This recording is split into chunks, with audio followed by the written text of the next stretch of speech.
I may find an answer that's not even there on my mind at that point in time, but that answer could be useful to me.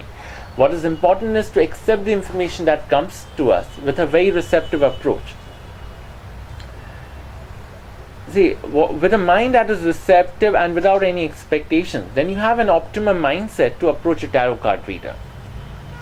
Is there any difference? Is it any different from astrology or crystal ball gazing?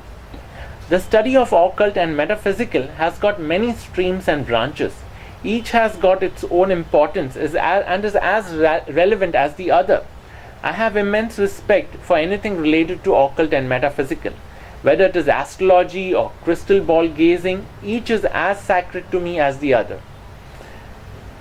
However, tarot card reading is what I professionally do, and that is what I can speak about. Now, what information do you need before you start laying out cards for any of your clients? Now, what I personally need is the only thing is I need your willingness, your first name, and obviously the payment on time.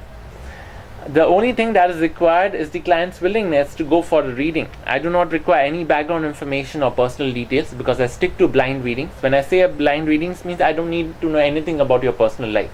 I only need to know what spheres or areas of life you're curious to know about. Let's say if your profession is a concern and you wish to know about your professional life, then a reading can be done on your work and profession, and also on your finances to check where exactly your financial situation is and how far is it going to help you professionally. Because if your professional life is not in a good shape, if you're going through some or the other mess in your professional life, and if your finances are not good either, then you need to take things very seriously. So something that's very basic. I don't need any details for that. Firstly, people who approach me for a reading are usually those who are going through a chronic problem from which there seems to be no solution within reach. I'm not saying I provide solutions or create miracles of any kind. I'm just a medium, a link between the cards and the client. However, my point is, when one is going through a mess, discussing these problems or the suffering one is going through is a humiliating experience. My job is to read the cards, not to make anyone go through any uncomfortable situation. I start with a clean slate. No background information is required.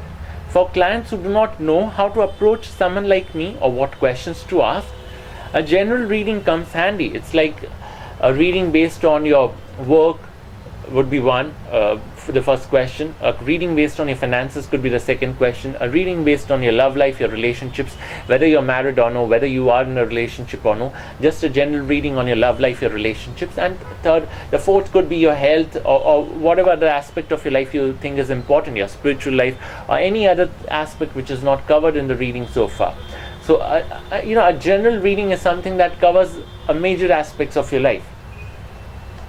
And, let me clarify, there are times when we do not know exactly what we want to know. Okay, there are times when we do not know how far the reading is useful.